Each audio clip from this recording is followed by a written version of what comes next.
Today we're talking Chris Pratt. The divisive actor is speaking out, and he just wants you to like him.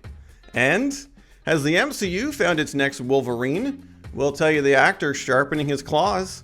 Plus, the Avatar sequels are coming, but is James Cameron directing all of them? And Stranger Things Season 4 is in the books. We're looking ahead to Season 5. It's all coming up in your Hollywood headlines. And here to break it all down with me is Phoebe DeJoux. Hey Phoebe, how are you? I'm doing good. How are you? I'm doing great, and I'm excited to chat with you about some of the topics that we have on deck today. I'm starting, and I'm curious at your thoughts on what we're starting with, and that would be a bit of a divisive actor out there, Chris Pratt. Chris Pratt, yes, we know him from the Guardians of the Galaxy films. He's got a new show out, The Terminal List, on Prime Video. Well, he's taking some actions to kind of correct a bit of perception that the public has about him, notably that he's overly religious. His ties to a specific church, the Hillsong Church, which is has a long list of controversies, especially with the LGBTQ2 plus community. Well, Chris Pratt is saying, hey guys, I'm not actually that religious and I've never been to this church. And he actually just wants us to like him. Phoebe, do you like Chris Pratt?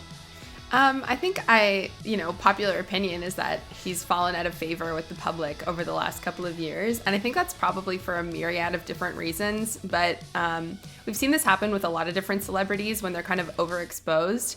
I feel like the same thing kind of happened with Lin-Manuel Miranda not that long ago, where he was like Hollywood golden boy. Everybody loved him.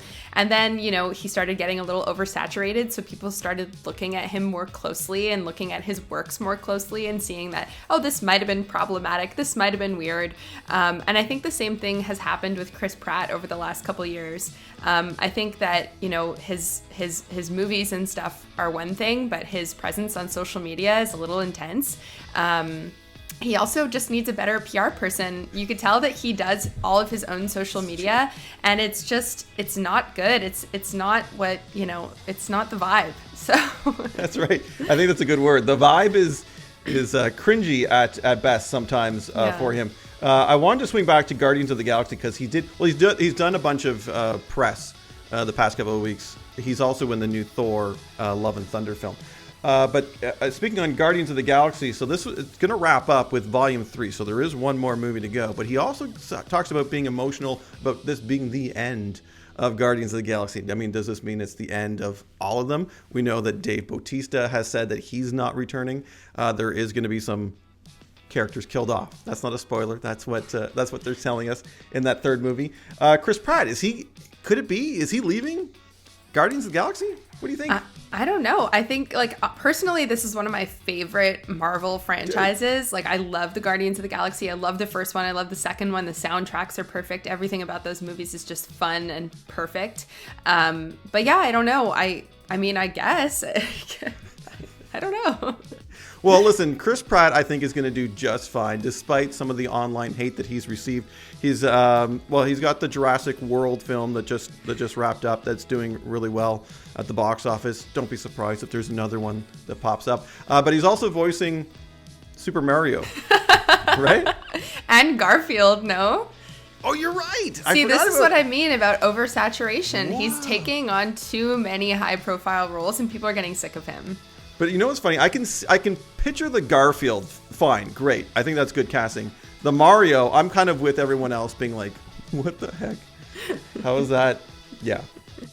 So we shall see. Chris Pratt, a controversial figure out there, but he's doing his best to course correct some of those opinions. But I don't know. His body of work has changed a lot over the years. And so has his body, by the way, if you've looked into it. But I like him, especially with his stuff in Parks and Rec. Oh my God, yeah. Like, that era of Chris Pratt is like one of my favorite gold. Comedy personas, in my opinion. He's so funny. Absolutely. All right.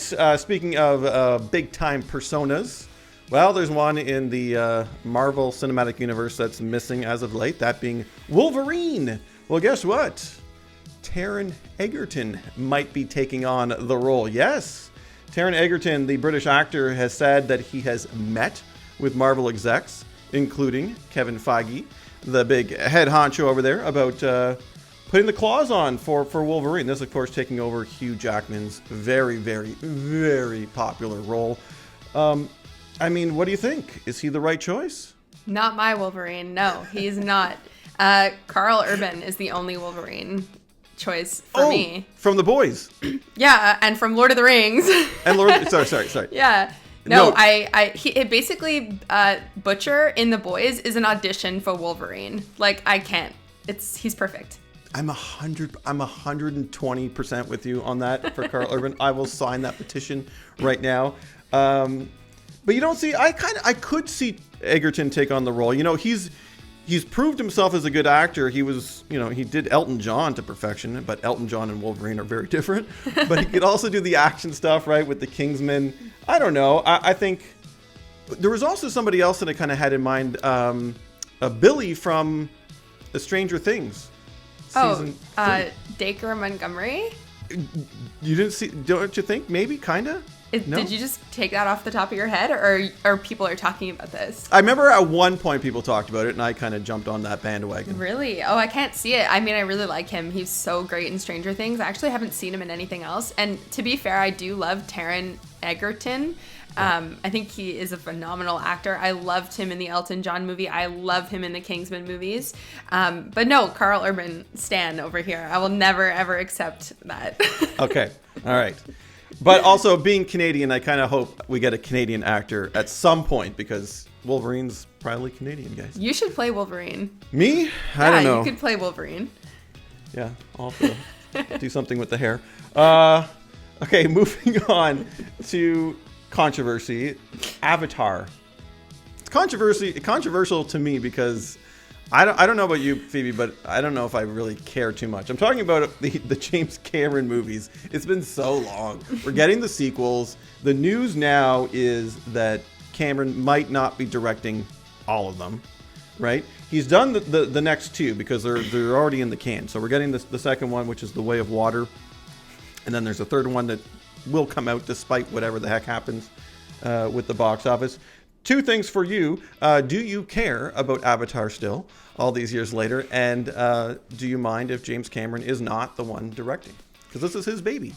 Yeah, I mean, I have to say I loved Avatar. I think it's an amazing movie. It holds up today. The CGI, I watched it not that long ago again.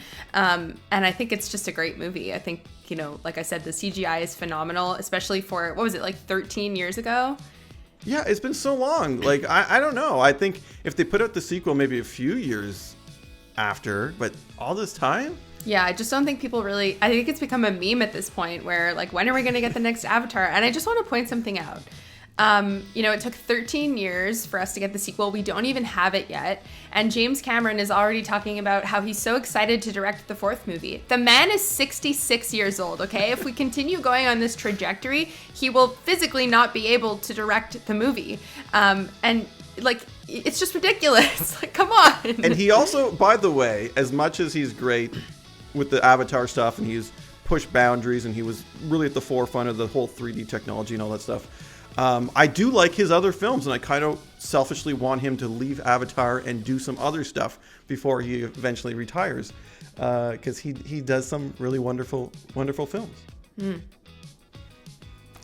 So Cameron, if you're watching, put Avatar on the side burner and cut it off. Do some other stuff. Fix Terminator, by the way. We haven't gotten a good Terminator since he was the one directing it. All right, lastly, and I couldn't leave it off because, well, I have you joining me today, and that means we got to talk about Stranger Things. Stranger Things, this little show, you know, little cultural phenomenon.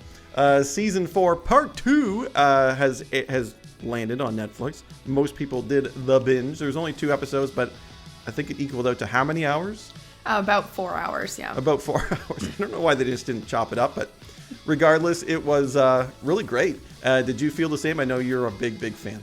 Yeah, super fan. The last 2 episodes and the season as a whole were definitely some of my favorites. I love the first season of Stranger Things, but I think this one rivals it in terms of just like, the scale of it and the CGI and the effects and the acting. Like everybody's really come into their own as actors on this show, and the addition of new and amazing characters, which I'm sure we'll talk about in a little bit. But I just loved it so much. It was so amazing. I'm so like, I still feel bruised from watching like the finale, and it's been like days, and I still feel kind of like upset and weird about it. So in a good way, obviously, but it was incredible.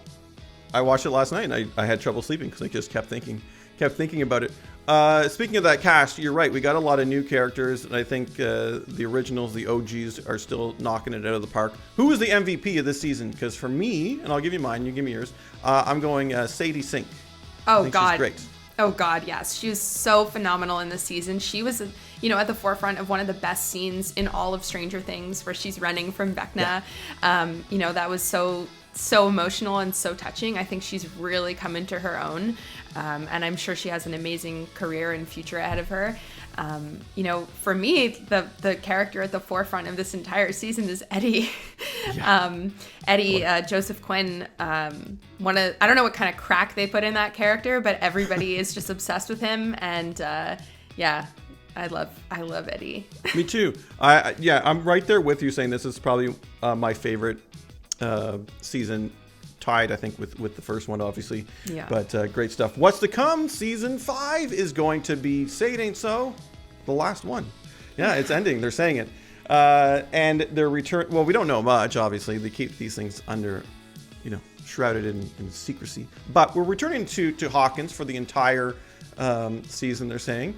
And they're also saying some of the episodes will be a lot shorter than what they were here. But they're saying to prepare yourself emotionally.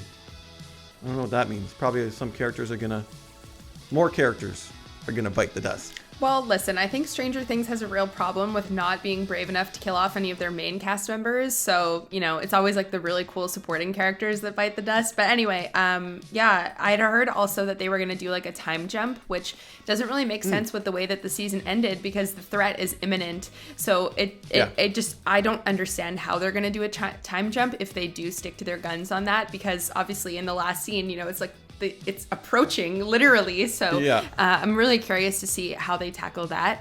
But the fan theories are running wild, and I love reading them. It's my favorite show ever. I love it. I go down that rabbit hole a lot. Okay, last thing before we wrap things up here in the Hollywood headlines. Petitions are out to save certain cast members. I know Steve Harrington, there was billboards actually erected, save Steve. Who's that one cast member that they cannot kill? Will. Can't kill Will? No. I think Will was sidelined in this season because he'll have a pivotal role in the final season. Noah Schnapp in the second season of Stranger Things did some of the best acting I'd ever seen, especially from a child actor. And I just hope that he has a bigger role in the last season, because he has such a special connection to the Upside Down. So I think it's an interesting way to kind of like ingratiate him in the story of season 5. But if they kill Will, I'll riot. Jeez. Are you listening, writers? Stranger Things, don't mess with Phoebe. All right, Phoebe, thank you as always for helping me break all this down today.